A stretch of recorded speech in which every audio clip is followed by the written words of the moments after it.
Tinubu wá yí pé wípé òkè níbi tá a bá dé kò sí pé ẹ yo repentant kan fún ẹni terrorist mọ́ ó jẹ́ terrorist wọ́n ká ẹ mọ́bẹ̀ ikú pa ẹ straight ní no case kò sí pé wọ́n gbé case ẹ lọ sí court wọ́n fẹ́ yẹ̀ ẹ́ wò wọ́n fẹ́ ṣe gbọ́ fẹ́ ṣàwo ó tọ́kúlá nìyẹn Gumi bọ́ síta ó ní Allah ò fàyè gbà kí ìjọba bàbá Tinubu kó pa terrorist inú Nàìjíríà ṣùgbọ́n the same Allah ó fàyè gbà terrorist láti ọ̀nà life àwọn oníṣègùn. ẹ káàbọ̀ ẹ̀yin ọmọ Yorùbá adẹ̀kú oríire ìkìlọ̀ tí bàbá wa Tinubu tán fi kalẹ̀ tán ni pé kò sí rìpẹ́ǹtì mọ́ fún ẹni tó bá ti pààyàn kí ni pípa lókùn tán máa pa kò sí ìyẹn mọ́ bíkọ́ tó fi yẹn bá wà ní Nàìjíríà bí nílẹ̀ Yorùbá ẹ máa rí i pé àwọn Fúlàní wọn máa ṣọwọ́ agbẹjẹmúwọ́ ẹni tá bá ti mú kán pa lójú ẹsẹ̀ kó má ṣe ẹ̀mí ìdáríjì kó má ṣe pé à ń rìpẹ́ǹtì à ń gbé Kùránì lé wọn lọ́wọ́ à ń gbé Báíbù lé wọn lọ́wọ́ pé wọ́n ti rìpẹ́ǹtì wọ́n máa join sójà tí ò bá ti sí yẹn mọ́ àwọn terrorists wọ́n máa kúrò ní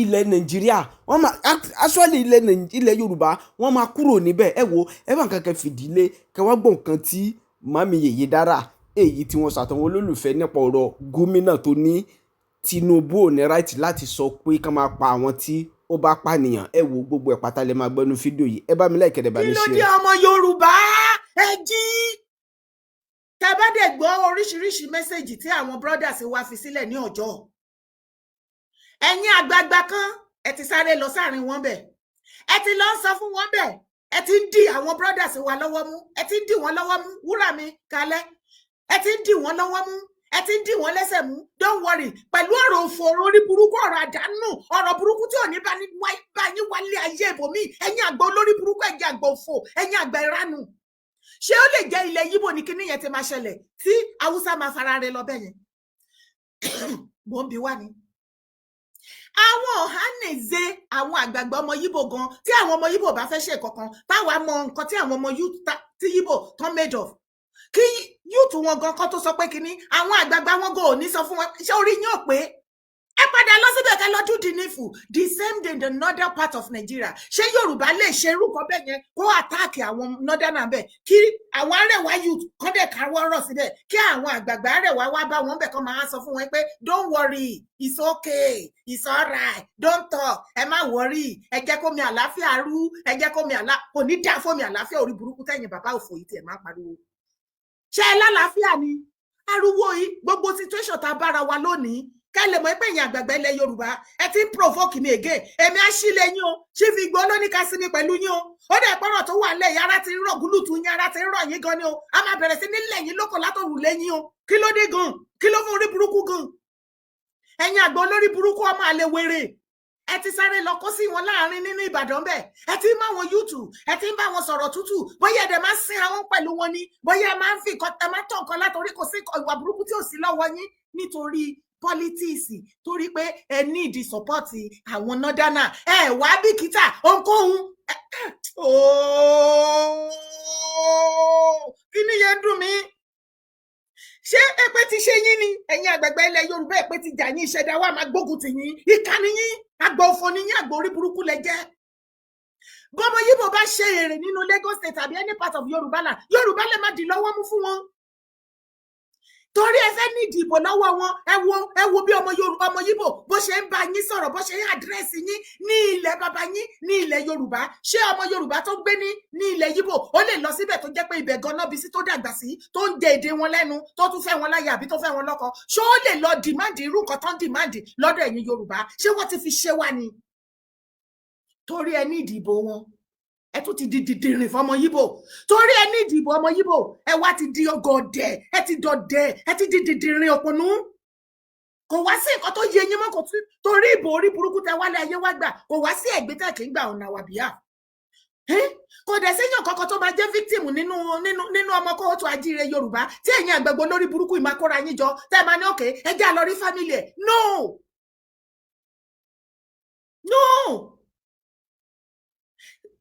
ẹ wọ àwọn nọdánà náà ẹ wo kí Gumi máa bọ́ síta wípé nítorí federal government ìjọba bàbá Tinubu wọ́n decide wípé òkè ẹ fẹ́ bà ìjọba òun jẹ́ àbí ṣebí security lẹ máa ń lo against every other person ọmọ olódòdó àdè come your side ẹ jẹ́ kọ́kọ́ yanjú eléyìí bàbá Tinubu wá yí pé wípé òkè níbi tá a bá dé kò sí pé ẹ yo repentant kan fún ẹni terrorist mọ́ ó jẹ́ terrorist wọ́n ká ẹ mọ́bẹ̀ ikú pa ẹ́ straight ní no case kò sí pé wọ́n gbé case ẹ lọ sí court wọ́n fẹ́ yẹ̀ ẹ́ wò wọ́n fẹ́ ṣe gbọ́ fẹ́ ṣàwo ó tọ́kú lánìyẹn Gumi bọ́ síta ó ní Allah ò fàyè gbà kí ìjọba bàbá Tinubu kó pa terrorist inú Nàìjíríà ṣùgbọ́n the same Allah ó fàyè gbà terrorist láti ọ̀nà life àwọn innocent soul. Hello ẹ kálẹ́. Hello ẹ kálẹ́ o àwọn ọmọ òtù. Ṣẹ́rí tọ́pìkì àti dára lálẹ́ tọ́pìkì tó ń gba omi lójú èèyàn ni. Kí ni wọ́n pẹ́ tọ́pìkì tó ń gba omi lójú èèyàn? Ṣẹ́rí vice governor tó kọ́kọ́ lọ́bẹ̀ yẹn, àwọn ọmọ Ìbàdàn wọ́n ṣe big mistake gan. Wọ́n ṣe big mistake gan. Ṣẹ́rí vice governor tó wà ń bẹ̀ yẹn, òun ló yẹ kó fi paroko fún Ṣèyí Mákindé.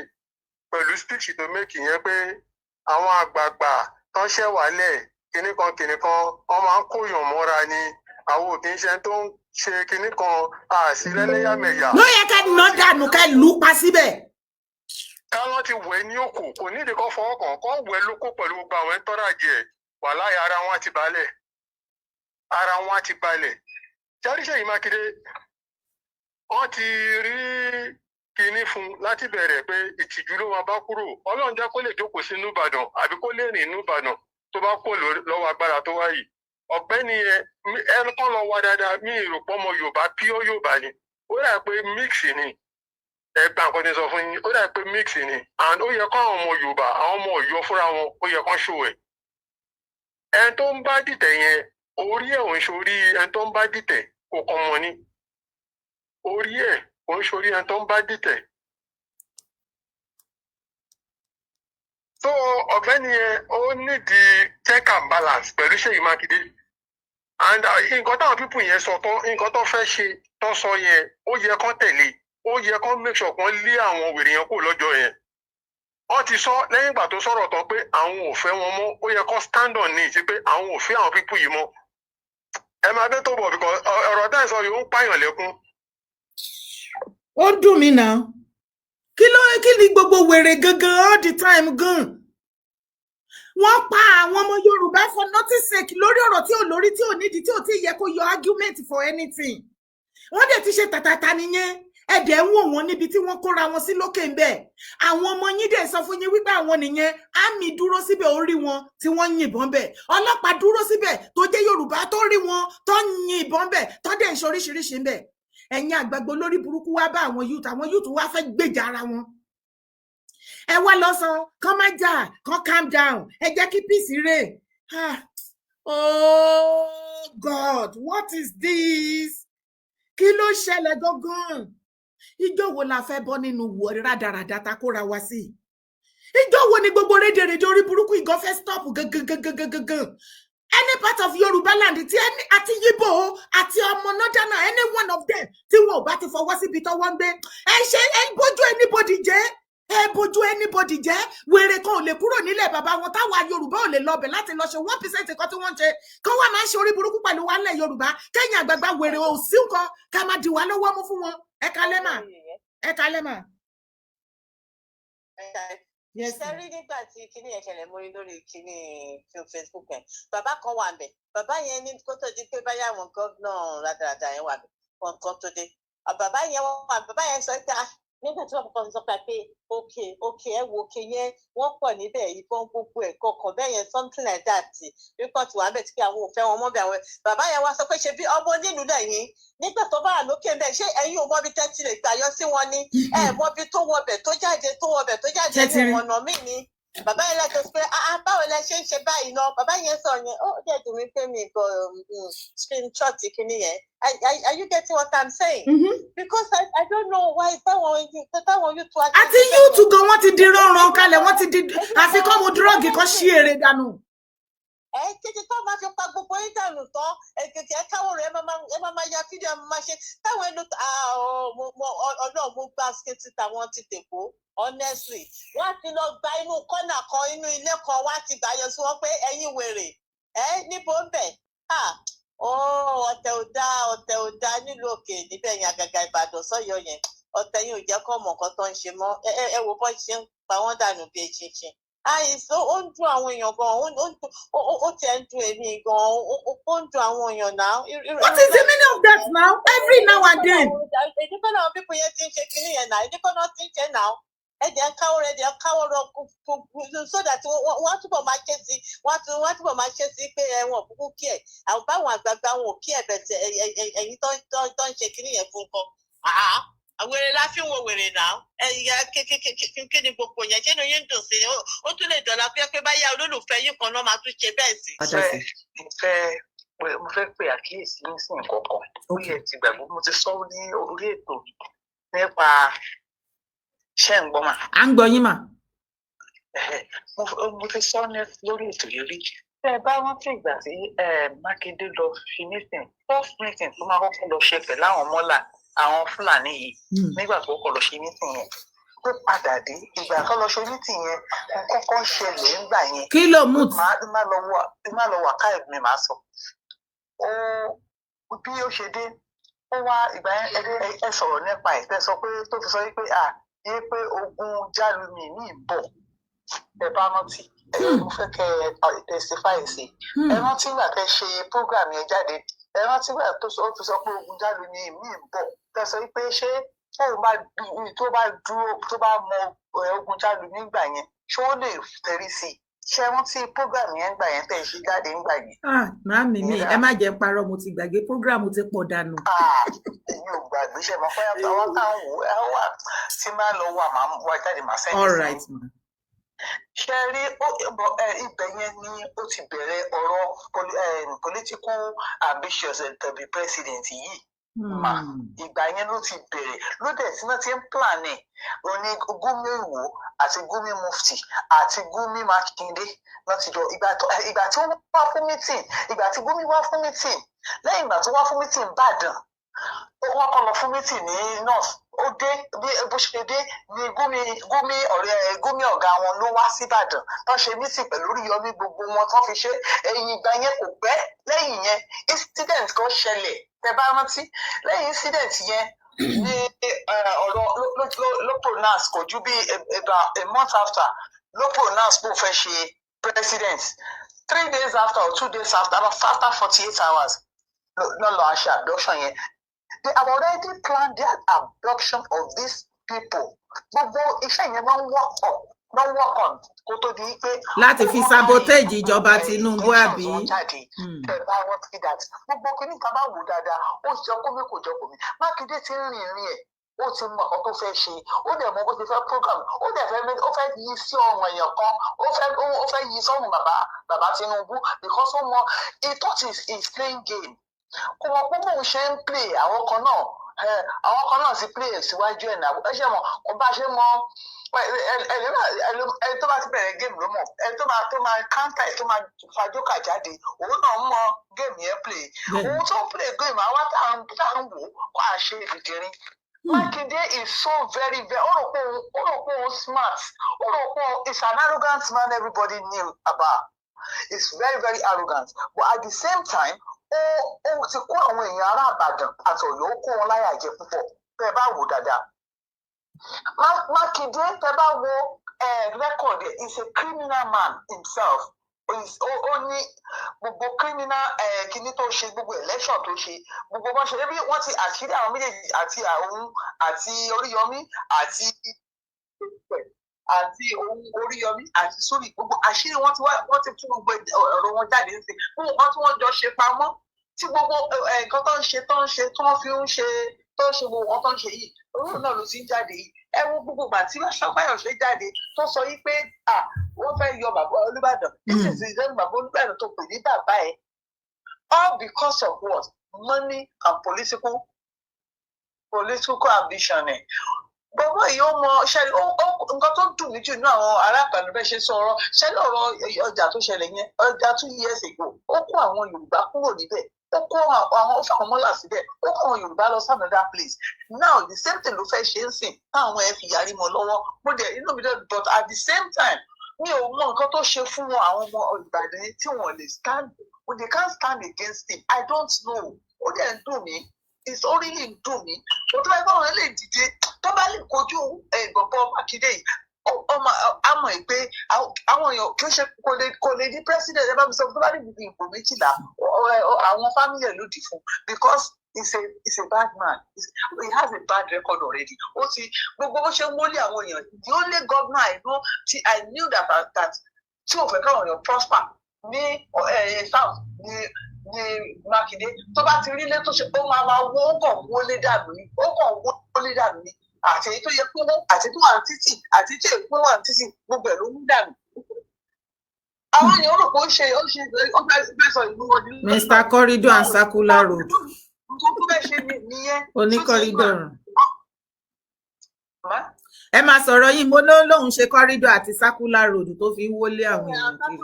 Circular àdáadáa wo ló ń ṣe Circular ẹwọ lọ́wọ́ bó ṣe wé sí roundabout síbẹ̀ yẹn just because ó kàn fẹ́ pàwọn èèyàn ẹlòmíì lẹ́kún bọ́bọ́ yóò fẹ́ káwọn èèyàn kí àwọn èèyàn dùn ó fẹ́ sọ wá di àlùmáńjìrì kí àwọn ará north ni that is what this man tí ẹ̀wọ̀n tí Gumi bá di president tí Gumi Mákindé bá di president gbogbo Yorùbá ló máa sọ di àlùmáńjìrì because bọ́bọ́ yìí kò lè sometime of Sokoto ló máa jẹ́ prime minister I am telling you. Ó ti ṣọ́ọ̀jù. Because somebody take lọ́wọ́ máa tọ́ ó dẹ̀ máa Islamist Nàìjíríà mọ́ lọ́wọ́.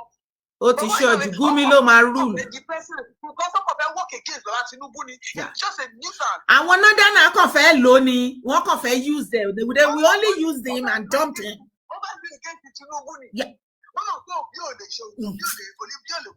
Bẹ́ẹ̀ni Mákindé ò fúnra lára ò ní fara rẹ̀ lọ.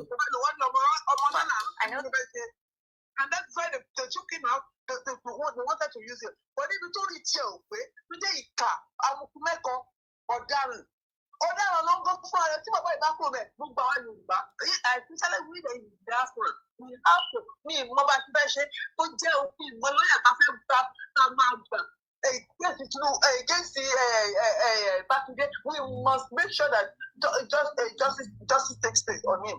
God bless you, ma. Sue him might. Atrocity ó ti pọ̀ jù. Ẹ wo kí ló ti ń ṣe orúkọ máìnì tó ń ṣe ṣé wọ́n sọ pé òun mọ̀ nípa máìnì yẹn. Ṣèbó ń gba rìtọ́ọ̀nù tiẹ̀ mẹ́. Of course that is what you ṣe káwọn ọmọ ẹ jáde náà. Àwọn lọ́balọ́ba ní baálẹ̀ gbogbo wọn ń bẹ̀ ṣe bá ṣírí ti tú gbogbo wọn ni wọ́n ń gba rìtọ́ọ̀nù ọ̀pọ̀lọpọ̀ wọn. Kí la ṣe ń bẹ̀ ẹ̀jọ̀ kí la ṣe. Kálukú bá wa kí la ẹ̀ṣẹ̀ wo la ṣe àwa ló pé àìsàn fún àwa lábúrọ̀dù àwa even when we. Wọn àwa táwa lábúrọ̀dù gan wọn jẹ́ ká fẹ̀dọ̀ lórí ọ̀rọ̀ wọn jẹ́ kọ́kọ́ wá balẹ̀. Àwa nílò ìmọ̀ 20-30 years ló ṣẹ̀ tí kò lè dára wọn ẹ má jẹ́ ká tọ́ra wa a lè yóò kó tí nǹkan a lè ní ẹgbàgbé.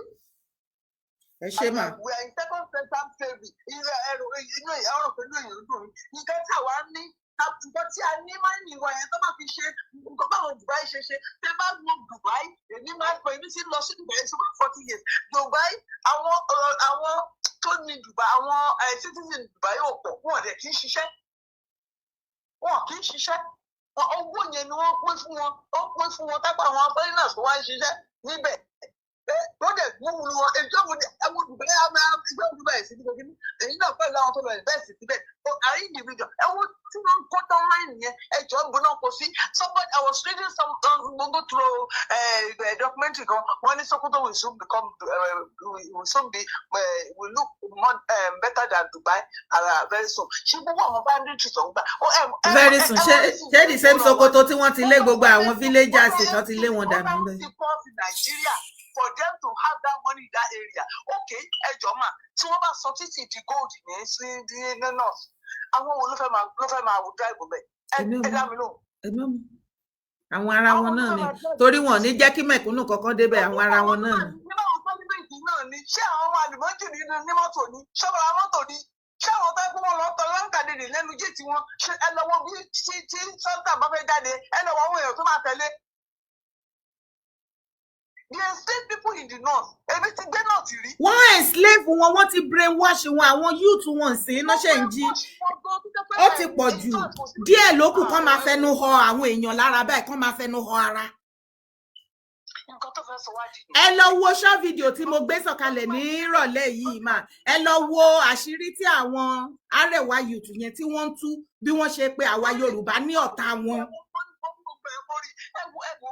nígbà tí tó bá sọ wá dìbẹ̀ yẹn tán ẹ jọ kí ni ibo la fẹ́ bọ́ sí ó sọ fún wa pé ìwé kíkà poison ni but ọmọ tí wà labroad ó wà ní oríṣi yunifásitì wọ́n dẹ̀ sọ fún àwọn èèyàn wípé ẹ wo mufti wo tó sọ wípé ìwé òta mọ́ ẹkùnránì dín kan lọ ẹ wo nǹkan tó sọ fún wọn ní ìbò ń ṣe àwọn ọmọ yẹn wọ́n ti withdraw kúrò school wọ́n ti lọ ń ṣe jihadi ó ń pẹ́ kán tó withdraw kúrò ní school tó bá wà ní Ìwó ní àsìkò yìí tó jọmọ Ìwó tó wà lórí social media tí àlá ẹ lójú tó yìí sọ wípé western education is haram then go ahead lọ ṣe jihad go and practice jihadis my dear go and do it tòró ṣojú ní kó máa ṣàkóbàtà fẹ́ gbẹ́ ẹ o ní tẹ́gbẹ́ ni ó ti rẹ̀yìn láàrin ẹgbẹ́ àwọn òbí tó bí ẹ̀gán ti wáyé asán yes ordinary telephone ìsìn tó o bá wà educated how can you open it.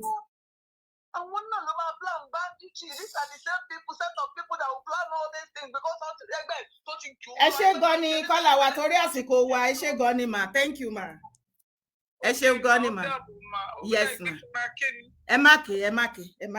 ẹ má ké àárín wa ìran mọ àlẹ àárín wa kò sí nǹkan tí ó ṣẹlẹ̀ ní dáadáa torí tó wú wọn lórí rí wọn ríro rí àfi kí wọ́n máa complain ṣá àfi kí wọ́n máa complain ìwọ̀n bẹ́ẹ̀ tí president Bola Ahmed Tinubu tó ti ṣe iná báyìí ẹ ti rí gbogbo kí wá ní àti kí tí ni kí ló ṣe àwọn náà ni wọ́n ṣe náà àwọn náà ni wọ́n mọ̀ àwọn náà ni wọ́n ṣe àní ẹ̀dá ìwà yín ò dá síra yín abájọ tí every other tribe ṣe máa ń rí wa bí kókú lọ kárùn lọ torí kò sí nǹkan àwọn nǹkan tó jẹ́ wípé tó bá ṣẹlẹ̀ láàrin wa tí àwọn ẹ̀yà míì tán nàgà wípé àní ṣe unity àwọn people yìí lágbára wọ́n tún ti àṣìfẹ́lẹ́ wọ́n tún ti ṣe lé pé kinní kan tí wọ́n wò wípé ọlọ́run ò àwọn ìṣìkí tribe wa náà ẹ̀yà tiwa kó rí bíi titi wọn ẹ̀yin tẹ́jọ́ ó ní nǹkan gangan tó jọmọ Yorùbá kinní yẹn ò wá níjọ yín lójú ẹ̀yin lẹ máa bẹnu àtẹ́lù àwọn other tribe nínú Nàìjíríà àwọn á máa wò ó pé nǹkan hẹrẹmì àwa á máa yẹ̀yẹ́ ìgbà tó jẹ́ pé àwa ta stick níyẹn ṣẹlẹ̀ sí ta bá ti yẹ̀yẹ́ báwo la ṣe expect ẹ̀yà míì kó wá máa gbéga báwo ló ṣe wá expect nǹkan tó yẹ kí ìwà àtẹ̀mí ká gbé gẹ̀gẹ̀gẹ̀ bẹ́ẹ̀ kí ẹ̀yà míì wọ́n ló ní nǹkan lákọ́kọ́ gbé nǹkan tó bá pe igbá ẹ̀ ó náà máa bẹ́ẹ̀ pé tó o bá mú àwo tuntun dání tó o bá sọ wípé ìkólẹ̀ ni pákà ni wọ́n á bẹ́ẹ̀ fi kólẹ̀ tó o bá dẹ̀ mú pákà dání tó o fọ́ dànù tó níṣòrí o pákà ni lóòótọ́ ṣùgbọ́n mo máa fi ń jẹun ni wọ́n á máa bá ẹ gbé bí àwo báyìí ni ẹ jẹ́ a máa mọyì ara wa kí ló dé ganan kí lẹ fẹ́ kí Tinubu ṣe gan-an tí ó ti wá pẹ́ jù tí ò tí ì ṣe tẹni kó mórí wá kó farùn lẹ̀ ṣé ọ̀pọ̀lọpọ̀ ọmọ Yorùbá ti gbàgbé wípé tìmùtìmù tó kégbìn dànù ó ní ọ̀rọ̀ wọn Nàìjíríà jẹ́ irú abracadabra wo ni ìwọ àtẹ̀mí ń wá láti ọ̀dọ̀ Tinubu láti ṣe Nàìjíríà yàtọ̀ fún ìyẹn mo ní nínú gbogbo pírẹsidẹ́ǹtì lẹ́nu ìgbà tí mo ti gbójú dí ibi tá a dé yìí mi ò tí ì rí pírẹsidẹ́ǹtì kan tó jẹ nínú Nàìjíríà even the northerner tó jẹ́ ọmọ northerner fúnra lára wọn kò lè wojú àwọn northerner kaba fúnra wọn the caliphate themselves kò lè wo wọn bí northerner yẹn tó jẹ pírẹsidẹ́ǹtì tá a lè ṣíjú wò wọn bàbá Tinubu is the first president ever tí máa kọ́kọ́ rí tó dúró tí wọ́n pèsè àti kí tún wá ní ó yà náà wọ́n ta láyà bẹ́ẹ̀ àwọn northerner ń ta láyà bẹ́ẹ̀ wọ́n gan ta wọ́n padà ní pèsè we die and resurrect here ṣé ẹ̀yin ò rí nínú ìwà bàbá Tinubu ni ẹjọ́ wo la fẹ́ kí Tinubu bọ́ síta kó wá rò àwọn ọ̀pọ̀lọpọ̀ nǹkan tí ìwà àtẹ̀míyẹ̀ sẹ́ẹ̀tì kó wá sọ ọmọ Tinubu bàbá Tinubu ó ti lẹ́ẹ̀ni látara àwọn pásírò wa tó jẹ́ pé gbogbo nǹkan tí wọ́n fẹ́ ṣe pátápátá òun ni wọ́n máa spell alphabetically online tó ń sọ sí gbogbo àgbáyé àwọn other tribe á ti mú àgàgà northerner wọ́n á ti wò pé òkè nǹkan tó fẹ́ ṣe nìyẹn ẹjá lọ kọ́ọ̀bù ẹ̀ kò síbi tó ń lọ Tinubu ti wá gbọ́mọ́ tinú ẹ̀ afọgbọ́n ọlọ́gbọ́n ṣọgbọ́n kì í wọ kòtò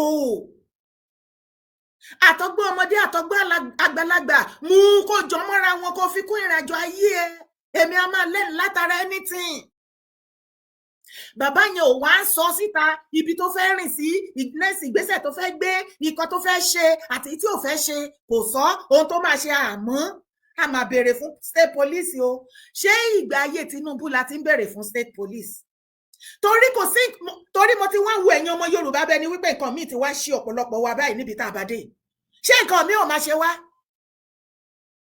State police tá à ń sọ̀rọ̀ ẹ̀ yìí, ṣé President Bola Ahmed Tinubu regime nìkan la ti ń béèrè fún state police? Ṣé àmọye president tó ti jẹ tó ti gorí àpèrè yẹn tó ti lọ tá a ti pariwo state police state police state police tí wọ́n fi everybody gún lágídí? Ǹjẹ́ ẹ mọye election tó ti ṣe ní every 4 years tí wọ́n ti fi state police tí àwọn mọye candidate tó ti fi campaign? Ẹ dẹ̀ máa wá wo, èmi ò rò pé bàbá Tinubu gan fi state police sínú campaign wọn ní 2023 o. Ṣùgbọ́n nígbà tọ́rọ̀ dojú ẹ̀ ta fún bàbá ń fokú fún tí gbogbo wa pariwo state police ni o, state police, even the northerners were shouting state police. Kò sí tribe kankan ní Nàìjíríà tí ó sọ wípé we need a state police now. Ìgbà tí bàbá Tinubu kálẹ̀ máa mọ̀ ipe èṣù ń gbénú àwọn èèyàn kan ní Nàìjíríà yìí o. Ní ìgbà tí bàbá Tinubu tí ò tí ì sọ wípé yes ó yá state police yá, everybody pariwo state police ni ẹni kó fún wa, ẹni kó mọ̀, ẹni kó sign, ẹni kó ṣe. Okay, wọ́n mọ̀ gbé o, emergency o, ó di free ó di house back to the Aso Villa, to the Tinubu, from Tinubu sign go back to the house, ṣe everything, ó yá vote state police. Yorùbá tó yẹ ká jẹ́ kí ariwo yẹn kó láòdù dànù lórí social media, kó máa sọ wípé kí ló ṣẹlẹ̀, ká máa sọ wípé ọmọ olódòdẹ ó ṣe bẹbẹ bí ariwo subsidy remover bó ṣe láòdù tí gbogbo wa kó tí subsidy remover pé bàbá ẹ ti gbẹ̀mí wa, subsidy remover ebi ti ń pa wá, ọ̀run ti fẹ́ ya jábọ́. Bàbá Tinubu wá ṣe yẹn, àwa Yorùbá àwa expect wípé àwọn northerners àwọn náà máa wá promote ẹ lọ́nláìn àbí tó máa wá announce ẹ̀ tá ṣe show yẹn tá gbé lárugẹ pé yes bàbá Tinubu ṣe nǹkan tí ọ̀pọ̀lọpọ̀ former president tí ó lè ṣe. À ń dúró di south àbí south east kí wọ́n kóra wọn jọ kán wá bọ́ online kán wá máa jó kán máa yọ̀ wípé Tinubu ló ṣe é ní kíkàn. Ẹjọ́ èwo gan tí ẹ̀ làwa Yorùbá fẹ́ ṣe nínú ìjọba ẹ̀? Torí the last time I checked mo wà lára àwọn ní 2023 tá against bàbá Tinubu. Mo dẹ̀ ṣàlàyé tèmi, kì í ṣe pé trade o, kò ṣe pé bí àmọ́ ètí wọn o, torí àmọ́ nǹkan tí àwọn northerners they are made of. Àmọ́ ipò máa gbógun ti bàbá wọn ní jẹ́ kó rí nǹkan kan ṣe àti bẹ́ẹ̀ bẹ́ẹ̀ lọ. Àwa wò wípé pẹ̀lú bó ṣe ń pa wá tó ṣe ṣoríṣiríṣi àti everything yìí, ẹ wo bàbá ẹ̀jẹ̀ adádúró eléyìí tẹ̀sẹ̀ tó máa lọ bá àwọn people yìí bí ìgbà tẹ́ tún ṣe ń rí ní ìyà fún wa ni. Tẹ́ ẹ bá ti bá wa lọ́wọ́ sí ìdádúró orílẹ̀-èdè Yorùbá á tètè yá wa jù yẹn lọ, a mọ nǹkan tẹ́ ẹ lè ṣe. Tẹ́ ẹ bá ti sọ pé ó yá, kò tí ì sí ẹni náà lẹ̀ Yorùbá tó máa sọ pé kò tí ì yá. Ìbínú ìyẹn, ìkanra ìyẹn la fi gé bàbá jẹ, tá a fi ń sọ̀rọ̀ tí ṣe Sunday Adéyẹmọ Ìgbòho tó fi ń sọ pé bàbá wo ẹ lè lọ́bi kankan, ẹ má padà bọ̀, ẹ̀yin tó yẹ kẹ́ wá pé gbogbo àwọn èèyàn sọ́kọ̀ orílẹ̀-èdè Yorùbá ẹ wá sọ pé ẹ ń lọ sí Aso Villa, ẹ fẹ́ lọ, a máa gbẹ́rù yín látẹ̀yìn ni. Gbogbo kinní yẹn a kàn ń sọ láti ìtara nǹkan tó ń ṣẹlẹ̀ sí ta rí. Àbẹ́yìn náà ṣé ó possible kẹ́ rí gbogbo nǹkan tó ń ṣẹlẹ̀ sí ní 2023 2020 2021 kẹ́rò wípé ọkàn yín máa balẹ̀? Ẹ máa tarajà wá gan lọ. Ìtara nǹkan tó ń ṣẹlẹ̀ sí táwa ti rí nígbà yẹn ó ló mú wa sọ gbogbo nǹkan tá à ń sọ. Not that we actually meant it. Ebi bàbá Tinubu ló wà ńbẹ̀ yẹn. Ṣé anybody sọ kankan ni? Okay, wọ́n ti wá wọbẹ̀ nìyẹn. Ṣé ká wá dúró ká wá fọwọ́ lẹ́rán kó bàjẹ́ fún wọn bẹ́ẹ̀ ni? Ní ìgbà tí Yorùbá ò dìbò fún wọn ní last 2023 ìjọ wáyé ńgbà tó ti wá wà ńbẹ̀ kó tún jẹ́ pé àwa náà la tún máa ṣe ta tún máa ṣe ọ̀nà tó máa fi rẹmi. Ẹ jẹ́ kójú ó tì wá o. Ṣùgbọ́n mo yìí ń bọ̀ ń bí ibẹ̀ yẹn, mo yìí ń padà bọ̀ ń bẹ̀.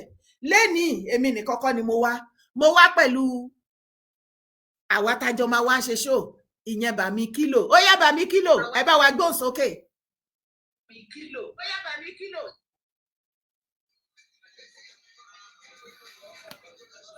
Mo kí gbogbo wa ní orí ìkànnì yìí ní orúkọ Ọlọ́run ọba ọ̀gá ògo. Orúkọ tèmi ni Kílò. Mo jẹ́ ọ̀kan lára àwọn ọ̀kan lára àwọn Ìgbòho Loyal Fans Club in Diaspora. Kì í ṣe pé mo wá jẹ́ ọ̀kan lára wọn lásán, ṣùgbọ́n mo tún wá jẹ́ aṣojú wọn lórí ìkànnì yìí. Bẹ́ẹ̀ni, Ìgbòho Loyal Fans Media. Wọ́n jẹ́ ìkan lára Ìgbòho Loyal Fans Media. Mo fi orúkọ Ọlọ́run ọba ọ̀gá ògo pẹ̀lú àwọn èèyàn wa lórí Ìgbòho Loyal Fans Club. fún láti kí bàbá wa Sunday Adéyẹmọ Ìgbòho wípé wọ́n kú iṣẹ́ takuntakun pàápàá jùlọ ohun tí ọ̀pọ̀lọpọ̀ ò mọ̀ lórí bí wọ́n ṣe tú àwọn ọmọ iléèwé oríire àti àwọn olùkọ́ wọn bí wọ́n ṣe tú wọn sílẹ̀ tí ọ̀pọ̀lọpọ̀ ò mọ̀. Mo ní láti sọ fún yín lónìí wípé ẹni tó ṣe atọ́nà iṣẹ́ yìí tí iṣẹ́ ìfidìdí ṣe òun náà ni Sunday Igboho lónìí. Wọ́n lè má dárúkọ Sunday Igboho, wọ́n lè má ṣègbà, wọ́n lè má ṣàwò. A dúpẹ́ lọ́wọ́ Ọlọ́run, a sì dúpẹ́ lọ́wọ́ gbogbo àwọn alátìlẹyìn pátápátá, a tún dúpẹ́ lọ́wọ́ àwọn ìgbìmọ̀ àwọn ìrò ẹkùn. A ní pé ká dúpẹ́ lọ́wọ́ yín ni ní orúkọ Ọlọ́run, ní orúkọ ẹgbẹ́ gbogbo Igboho Loyal Fans Club in Diaspora. Mo kí yín lẹ́ẹ̀kan sí wípé ẹ kú iṣẹ́ takuntakun. God bless you, bàbá. Ayé ò ní gbóhùn lẹ́nu yín o. Àmín, àtẹ̀yìn náà a kú iṣẹ́ lọ́tùn lósì, a kú àṣeyọrí iṣẹ́. Ẹ ṣeun bà mí. Bẹ́ẹ̀ náà ni o, kì í ṣe Igboho Loyal Fans Media nìkan ló wà ń bí lẹ́ni pẹ̀lú mi. Yèyé Dára Ọmọlúàbí Family Committee wọ́n wà ń bí, wọ́n láwọn ní ọ̀rọ̀, wọ́n ní mẹ́sẹ̀jì tó fẹ́ pàṣì sí gbogbo ọmọ kóòtù ajíire pátápátá.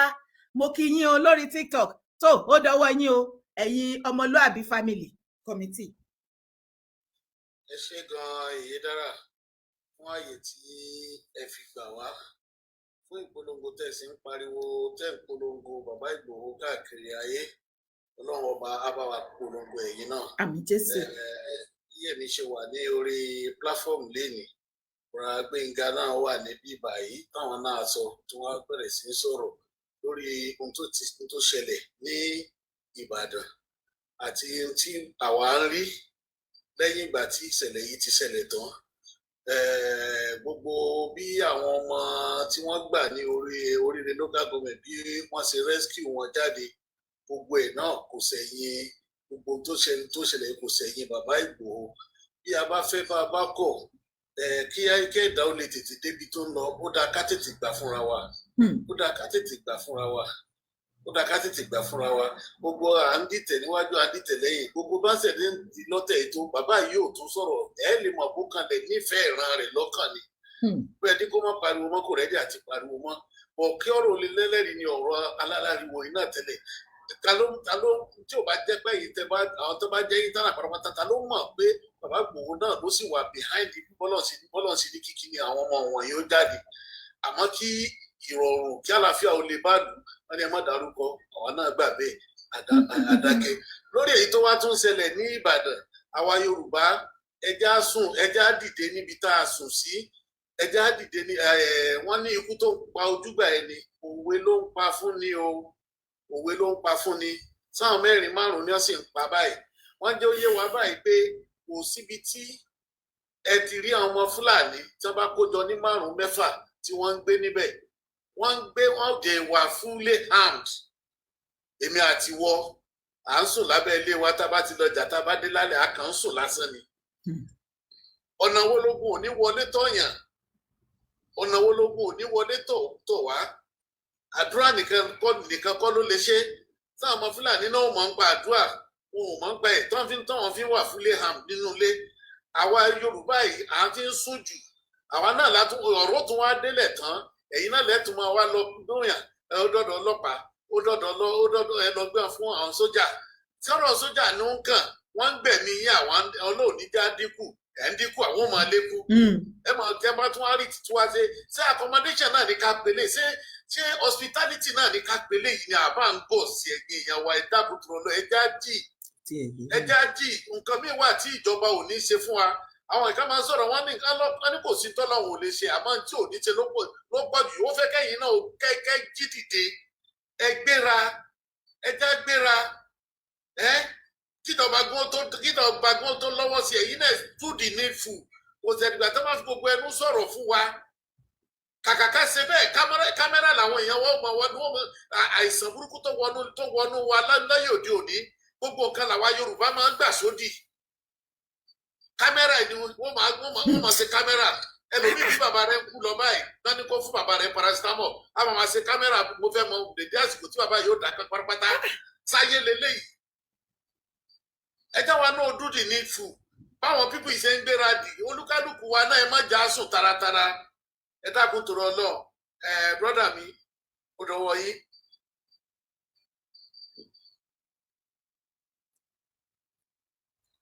Gbénga. tọ tí wọn bá sí àtàn tí ìwà available ohun tí àwọn ọmọlúàbí family tí wọ́n ń sọ òun ni wípé situation tí mo sọ nígbà tí mo wọlé lẹ́ẹ̀kan ẹ ti dé à ń gbọ́ yín sà. bẹ́ẹ̀ ni mà mo ti dé mà.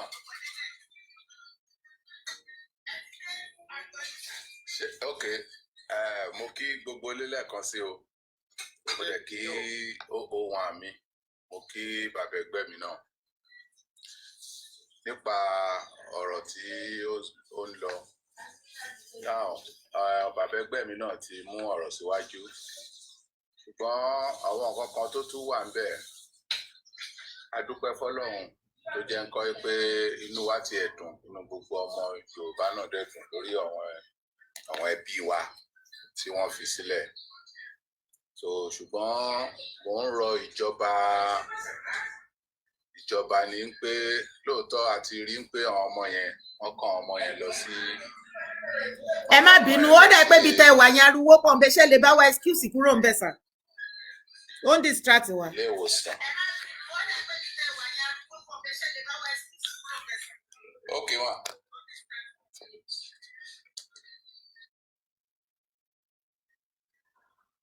ẹ má bínú òun ẹ̀yin èèyàn mi.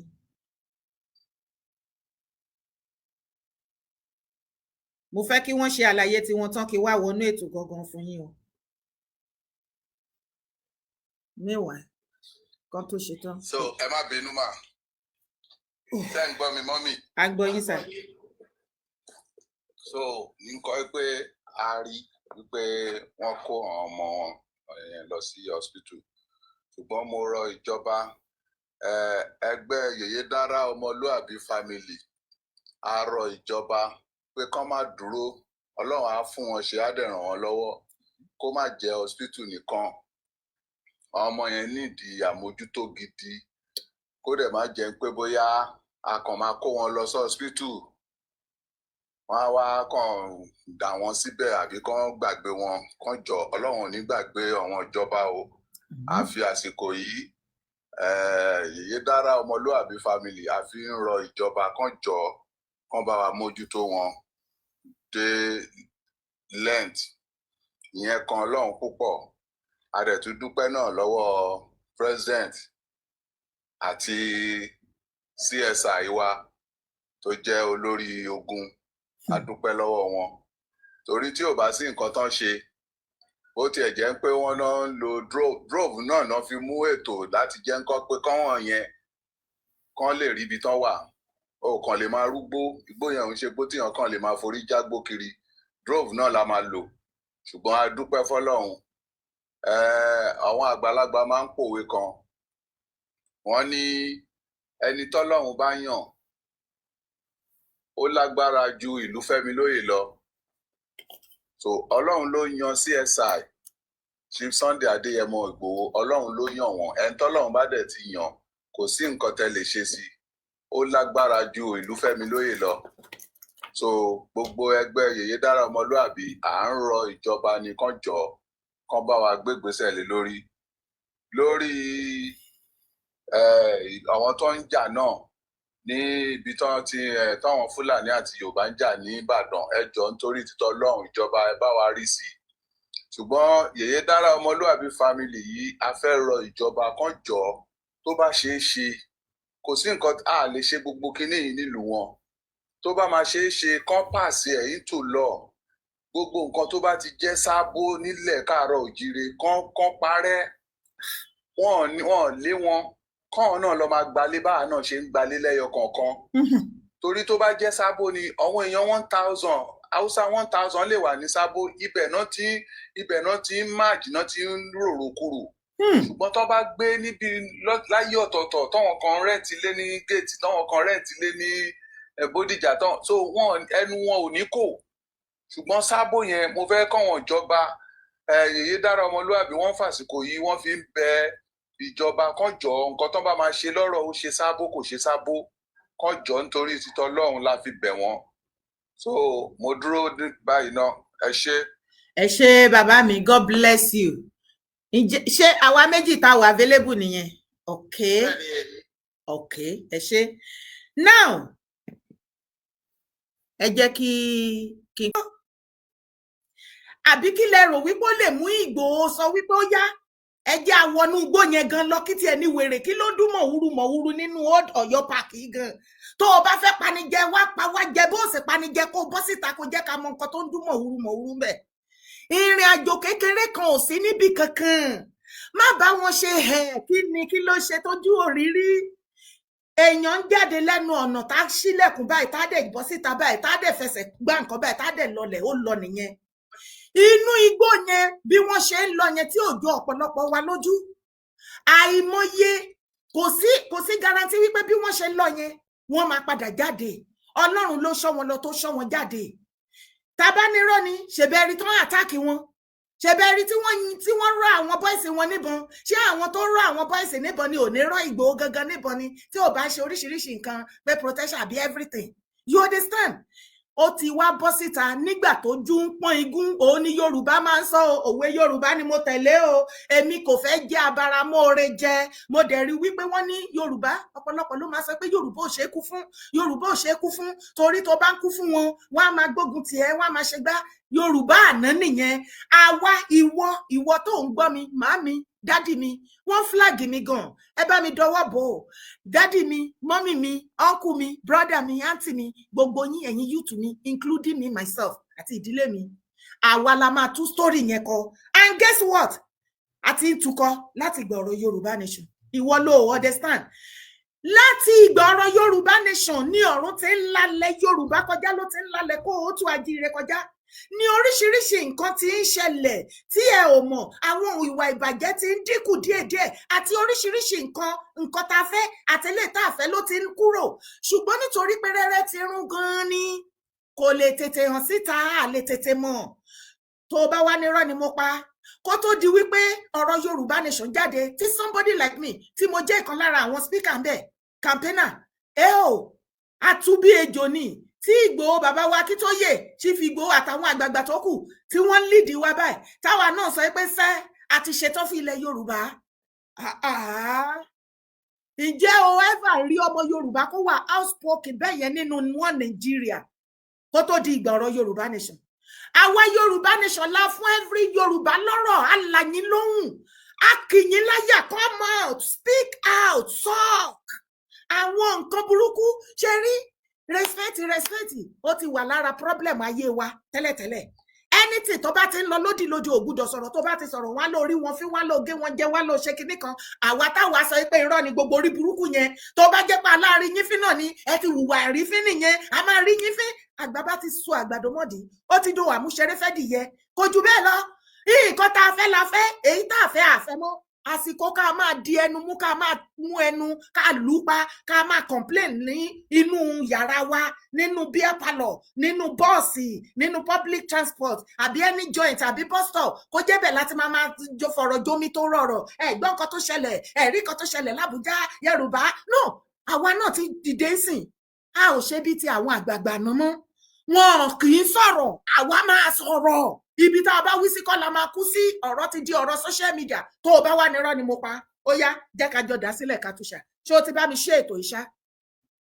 Ṣé o ti bá mi ṣe ètò? Ṣé o ti like? Ṣé o ti love? Ṣé mo ti rí kọ́mẹ̀ntì ẹ yálà ní orí TikTok àbí lórí Facebook àbí lórí YouTube? Jẹ́ rí kọ́mẹ̀ntì ẹ náà. Ṣé o follow mi? Ṣé àlàyé mi yí ẹ? Bá mi power tap ẹ̀yin tèmi lórí TikTok, ẹ má ẹ̀kọ́ gbé wa wálẹ̀, ẹ má bá mi power tap, ẹ bá mi power tap ẹ̀yin tẹ́ ń wò wá ń bẹ̀. God bless you as you do so. Ẹ bá wa share síta. Kí ló ṣẹlẹ̀? Kí ló dé gangan? Ẹ wo situation tó dé ṣẹlẹ̀ ní Ògbómọ̀ṣọ́. Ìbá jẹ́ wípé a ò ti lára wa lóhùn ni, tó jẹ́ pé gbogbo nǹkan la máa ń kú ẹnu fún tẹ́rù máa bà wá àti sọ̀rọ̀. Bí ọ̀rọ̀ yẹn ṣe ṣẹlẹ̀, tó bá jẹ́ Yorùbá àná ni oníkálùkù adákẹ́ ni a máa wò ni. Ṣé mo parọ́? Ẹjọ́ tí ibi tí mo bá ti parọ́, ẹ máa jọ́ mi, ẹ máa já mi o. Mo ready láti lẹ́nu ẹjọ́. Ọmọ yín ni mo jẹ́ o. tó bá jẹ́ Yorùbá àná ní a sì wádìí sí tí irú situation tó ṣẹlẹ̀ ní Ògbómọ̀ṣọ́ yẹn tó ṣẹlẹ̀ ṣé ẹ rò wípé Yorùbá bí gbogbo wa àwa tá wà labroad àsùn àwo ẹ̀yin tẹ́ wà Nàìjíríà bẹ̀rẹ̀ sí ní jíjà yín ẹ má sinmi ẹ má sùn ẹ dìde ẹ bọ́ síta ẹ ṣe rally ẹ protest peaceful one ẹ má bà nǹkan jẹ́ ẹ ṣe kinní kan bẹ́ẹ̀ ni mídíà ń lọ lálálá àárọ̀ ọ̀sán alẹ́ òru back to back àjẹkẹ́ anybody sinmi àtúngélé ìjẹ àtúnlẹ̀kọ̀ mọ́ bí irọ́ ni sẹ́ ẹ máa gbé àwọn pípù ìjáde ikú ògbúdọ̀ pa wọ́n tó bá jẹ́ pé Yorùbá àná ṣé o rò wípé gbogbo nǹkan tí wà tèmi jọ dánwò yìí a máa dánwò àìmáwà á dánwò wa ṣé o rò wípé a máa rí àwọn tó kó padà wá ẹ̀ wọ́n kó wọn lọ dìhun ẹni rẹ lọ tó bá jẹ́ Yorùbá àwọn àgbààgbà wa tá a bá fi ìwà àwọn àgbààgbà wa tá a fi sí tó jẹ́ sí wípé ẹ má jẹ́ ká máa apply ọ̀rọ̀ àwọn àgbààgbà wa ní gbogbo nǹkan o ẹ má jẹ́ ká máa gbọ́ sí àwọn àgbààgbà lẹ́nu ní gbogbo nǹkan o especially tó bá ti di ọ̀rọ̀ wọ Nàìjíríà níbi tí ọ̀rọ̀ dé dúró nísìn social media is the power. Tẹ́ bá ní irọ́ ni mo pa okay ṣé social media kọ́ ni federal àti state náà ti bọ́ síta tó ti wá yanjú gbogbo nǹkan tó wà lẹ̀ okay kí ọ̀rọ̀ mi kó lè yé yín ẹjẹ́ àti bí pẹlẹbẹ ká bẹ̀rẹ̀ sí ní mọ̀lẹ̀ jẹ́ láti bẹ̀ fídíò Mákindé yẹn dà ó yá bọ́ síbí mo ń bọ̀ o. For 7 years, we didn't witness anything like this in Oyo State. I declared to run for the presidency of Nigeria at 4 o'clock, and by 9 a.m. the following morning, the children were abducted. We're still feeling through. Ṣé ti rí ṣé ń gbọ́rọ̀ lẹ́nu executive governor Ọ̀yọ́ state ẹ̀yin ọmọ Ọ̀yọ́ state ẹ ti wà ní oh God Mákindé ti bẹ̀rẹ̀ sí ní fi ẹ̀mí yín ta ó ti ń fi play politics nítorí ó fẹ́ jẹ president báyìí ó ti múlẹ̀ pẹ̀lú àwọn northerner ní ìgbà tí ikú ń pa àwọn ọmọ wa tóun jẹ́ gọ́fúnà tọ́kó àwa tọ́kó sí abẹ́ pé kó ṣe aláàbò lórí ẹ̀mí wa dúkìá wa àti bí ìyò ṣe ní jẹ wá wọ́n kó àwọn ọmọ lọ lábẹ́ Mákindé wà ní Bauchi ó lọ ń campaign fún presidency àwọn ọmọ wà nínú igbó a ò mọ fẹ́ẹ̀tì wọn inú fọ́ ẹ̀dọ̀ fọ́ ká lè mọ̀ wípé gbogbo bó ṣe kó àwọn ọmọ yẹn lọ Mákindé ò ríro for a bit president tó fẹ́ become ní next year òun ló wà lórí ẹ̀mí ẹ̀ àwọn ọmọ wà nínú igbó lẹ́nu ikú Mákindé wà ní Bauchi ó ń ṣe kí ni ó ń ṣe campaign pẹ̀lú àwọn northerner ibẹ̀ ló ti make statement yìí ó tó ti ń sọ wípé láti bí almost 7 years náà ti jẹ́ executive governor yín ní Ọ̀yọ́ state tóun ò tí declare intention òun wípé òun fẹ́ run fún presidency ó ní kò sí nǹkan tó ń jẹ́ wọn school adoption rárá wọ́n ń jíyàn gbé ṣùgbọ́n wọn kọ́ ọmọ ní school ó lọ́jọ́ tó ń declare ara òun báyìí pé òun ní interest òun fẹ́ jẹ president ẹ dìbò fóun ó ní kò pé 24 hours tó fi kó àwọn ọmọ tá a bá ní ká wò ó lọ síwájú ká wò ó lọ sẹ́yìn tó bá jẹ́ ìwà àbẹ́mi náà a lè rò bẹ́ẹ̀ wípé egun àtiró wọlé èèyàn àtiró jáde ta ni ò mọ̀ pé egun àtiró tó wọlé òun lèèyàn àtiró tó jáde wípé àjẹkẹ́ lánàá ọmọkúlé ni ṣùgbọ́n nígbà tí àwọn tí wọ́n jọ rin ìrìn àjò tó jẹ́ security officer wa tó máa gbé ohùn jáde wọ́n ń jẹ́ kó yé ìwọ àti èmi wípé for the past 6 months ni àwọn tó jí àwọn ọmọ gbé ní Oríire local government ni wọ́n ti ń plan ẹ̀ bọ́n ṣe máa lọ attack school àwọn schools yẹn more than 6 months ni wọ́n ti ń plan ẹ̀ ẹ wá wo àsìkò bí kinní yẹn ṣe lọ wà coincidence bóyá ó wà coincident ni o bóyá politics náà ní federal àti state fi ń play o ṣùgbọ́n géèmù eléyìí tó ṣẹlẹ̀ yìí mo rí wípé mi ò rò wípé federal lọ́wọ́ sí kò mọ nǹkan kan pa ẹ̀ ṣùgbọ́n mo rí nírí wípé àwọn federal náà ẹ má bínú o tó bá ti di summer time báyìí mi ò mọ bí tẹ́ ṣiṣẹ́ ti máa ń gbẹ gbogbo everywhere o summer time báyìí ni o lóru ṣó yẹ kẹ́ ṣí máa fò Europe èyí ṣí Germany mo rírí o ẹ má bínú ní ìgbà tí federal náà wá rí wípé ó dàbẹ̀ ni wípé social media yìí is the key lásìkò yìí o kí lẹ rí tán ṣe ìyẹn ni a fi máa lọ fún ẹ̀yin tẹ́ súnmọ́ Ìbà Ganiyu Ige Adams torí ọ̀rọ̀ tèmi èmi ò ní láti gbé Ìbà ṣépè ní ilé ṣépè fún Ganiyu Ige Adams ọ̀rọ̀ la máa sọ, ọ̀rọ̀ ni Gani sọ, kò gbé anybody ṣépè, ọ̀rọ̀ làwa náà máa fi dá lóhùn. Any media tó bá ń ṣépè fún Gani Adams ó jà fún ilẹ̀ Yorùbá, personal fight ìjà tiẹ̀ ló ń jà. Ìgbòho sì rán wa ká gbé Gani ṣépè àbí anybody nílẹ̀ Yorùbá. Ìgbòho ti sọ fún wa ká má fi orúkọ òun àti ìlú ẹkùn ká má fi bá Gani, OPC or any other insecurity ká má fi bàjà. Ìwọ tó bá yìí ń ránṣọ mọ́ ọ̀rọ̀ Gani tó dẹ̀ ń ṣépè fún àti OPC kì í ṣe Ìgbòho ló rán ẹ o. Ṣùgbọ́n case tí Gani bá fẹ́ treat fọkọ̀pù ẹ bẹ́ẹ̀ yóò ti kéèsì bọ̀ ẹ́ lẹ́sẹ̀ tí wọ́n wá arrest ẹ, má jẹ́ ká gbọ́ lẹ́nu ẹ wípé Ìgbòho ló ń jà fún. Mo pariwo tó ẹ̀yin èèyàn can bear me witness sísìn. Ó lè sọ̀rọ̀ nípa Gani nípa situation tó wà ńlẹ̀, but má fi ọ̀rọ̀ Ìgbòho má fi ṣépè fún anybody. Ní ìgbà tí Gani sọ wípé òun ò kí ń ṣe Ààrẹ Ọ̀nà Kakanfò tó máa lọ́nú igbó, tó máa ṣe kí ni, tó máa gbé drone àbí tó máa lọ́nú igbó, tó máa ṣe fídíò àbí anything. But thank God wípé at the end of it all, gbogbo bí wọ́n ṣe rìn nínú igbó, àwọn tó lọ rescue àwọn Ògbómọ̀ṣọ́, gbogbo wa láti rí fídíò yẹn, ọ̀pọ̀lọpọ̀ fídíò yẹn ló wà ńbẹ̀. Kí fídíò má bàa pọ̀ jù ni mi ò ṣe upload ẹ̀ sórí kíní ilé ni. Àbí kò yé wa, gbogbo bó ṣe wọbẹ̀, gbogbo bí wọ́n ṣe pa ọ̀pọ̀lọpọ̀ àwọn ọmọ fún àwọn bandit, àwọn terrorists, wọ́n kú lọ bẹ̀rẹ̀ bẹ́ẹ̀ ni mi mọ̀ bí ọ̀pọ̀lọpọ̀ yín rí fídíò yẹn tí àwọn federal tí wọ́n release, tí wọ́n bá gbé kámẹ́rà dání tán record ẹ̀. Báwo la ṣe fẹ́ rí? Báwo la ṣe fẹ́ rí? Ajá ìwòyí òun ló mehoro òwòyí lé ibi tí mò ń lọ gangan nìyẹn tó fi kan Gani. Kẹ wá wo oríṣiríṣi àwọn nǹkan ogun tí wọ́n bá lọ́wọ́ wọn. Ẹ wo machine, ọ̀kadà, gbogbo ẹ̀, ìbọn, gbogbo everything tí wọn ò bá tan kámẹ́rà sí, because kẹ́ ẹ lè mọ̀ wípé anything you want to do láyé àsìkò yìí, social media is the key. Tó o bá ní Ọlọ́run rí ẹ, jẹ́ kí aráyé kó rí traces ẹ̀ náà. Jẹ́ kí aráyé kó ṣe kí ni, kó rí traces ẹ̀. Federal náà wọ́n lè wọnú igbó yẹn. Tí federal tó bá wọnú igbó tí wọ́n kọ̀ bọ́ síta, tí wọ́n láwọn ti kọ́ ọmọ jáde, èmi àti ìwọ ọgán náà á sọ pé just like that. Àbáwọn náà lọ kó pamọ́ ni. Ẹ kàn dẹ̀ wọlé, ẹ dẹ̀ kó wọn jáde just like that. Ṣé ẹ̀yin lẹ kó wọn pamọ́ ni? Another case tún nìyẹn. Àwa mídíà á tún máa rẹ́yìn, á tún máa fata àti iyọ̀ àtepo, á máa fi ṣe, á máa dùn mọ́ra wa lọ́wọ́. Ṣùgbọ́n kí ó lè yí ẹ wípé àsìkò tá a wà yìí, social media is the key. Má sọ wípé iṣẹ́ abẹ́nú kan ń lọ ká má rí traces nǹkan tó ń ṣe, irọ́ ló wà bẹ́ẹ̀. Federal government wọ́n lọ rescue àwọn ọmọ wa, àwọn ìyá wa, àwọn bàbá wa tí wọ́n jí gbé ní Ògbómọ̀ṣọ́. Wọ́n dẹ̀ gbé kámẹ́rà dání, gbogbo bí iṣẹ́ yẹn ṣe ń lọ, wọ́n dẹ̀ record ẹ̀. At the end of it, ṣé wọ́n gbé fídíò jáde? Gbogbo bí ìrìn àjò yẹn ìtàn lè show bẹ́ẹ̀, ṣé wọ́n show ẹ̀ fún at least a rí traces pé yes truly wọ́n ṣe tàtàtà ara wọn. Torí this lady Aisha Yesufu ẹ̀yẹn ọmọ Ẹlúbí, ó ti bọ́ síta, ó ti challenge federal sharply. Ó ní ká lè believe pé lóòótọ́ kìí ṣe federal ni wọ́n kó àwọn ọmọ yẹn pamọ́. Ó ní kí wọ́n release fídíò bí wọ́n ṣe rin ìrìn àjò yẹn tó ṣe rescue àwọn ọmọ yẹn. Federal wá bẹ̀rẹ̀ sí ní bombard orí social media.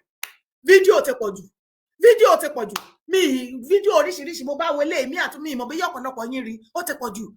Wọ́n wá da fídíò everything, wọ́n fi bombard orí social media káàkiri, èyí tó bá wù ẹni kò mú bẹ́ẹ̀.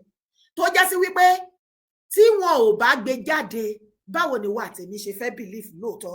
Ìgbà tí wọ́n gbé jáde, ṣé Aisha Yesufu tó rọ́rọ̀ sọ, ṣé somebody like me and you àtúrí nǹkan wí lórí yẹn? Àárí nǹkan kan sọ mọ́. Oníkálùkù wa ṣe ládẹ ń jubilate, tá à ń yọ̀, tá à ń dúpẹ́, ayọ̀ náà dẹ̀ bá wa kalẹ̀, Ọlọ́ọ̀dẹ̀ ní jẹ́ kírú ẹ̀ ṣẹlẹ̀ mọ́ ní ilẹ̀ bàbá wa. Kí ni mo wá ń sọ ni wípé ní ìgbà tí Mákindé tó yẹ kí ọ̀rọ̀ kó ká lára, ẹ̀yin ọmọ Yorùbá, ìbàjẹ́ ti dẹ wá sọ́wọ́ wa o. Ọlọ́run ọba ń gbọ́. Mo para wa sórí ètò ilé ni mo wá fẹ́ para fún wa. Ẹ jẹ́ ká sòótọ́ ọ̀rọ̀, àwa la máa bára wa sòótọ́ ọ̀rọ̀. Thank you very much. God bless you. Ẹ̀yin tẹ́ fún mi ní gift yẹn. Ọlọ́run á bá mi wà pẹ̀lú yín. Thank you for the gift. Thank you. The boss man. God bless you. Ẹ̀yin èèyàn mi ẹ bá mi follow the boss man. Thank you. Ìbàjẹ́ ti dẹ wá sí wa lọ́wọ́ o. Ọlọ́run. Torí tí ò bá wá jẹ́ bẹ́ẹ̀ ni ọmọ Yorùbá, kí ló dé? Kí ló ṣẹlẹ̀ tó ṣẹlẹ̀ ní ọjọ́ ní Ìbàdàn? Ṣé nǹkan ò ti máa ṣe ìran ọmọ Yorùbá? Ṣé adé ti wà ṣáwà ókè?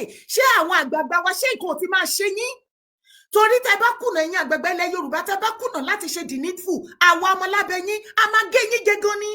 A ò ní hesitate láti gbó pàlóńgò lórí yín because àwọn ọmọ Yíbò ń jókòó tó ju pàlóńgò lórí yín, ẹ rí nǹkan ṣe. Àwọn nọ́dánà ń fi yín ní fínífí, ẹ rí nǹkan ṣe. Tá a bá bọ́ síta ojúlówó ọmọ kan tá a bá sọ̀rọ̀ wípé nǹkan báyà àfẹ́, ìgbà yẹn lẹ́yìn àgbààgbà kan dìde, ìgbà yẹn lẹ́ máa bẹ̀rẹ̀ sí ní rojọ́ wa máa pa àwọn èèyàn kiri, lágbájá kan ó rí yín fín, wọ́n rí yín fín ní kíni.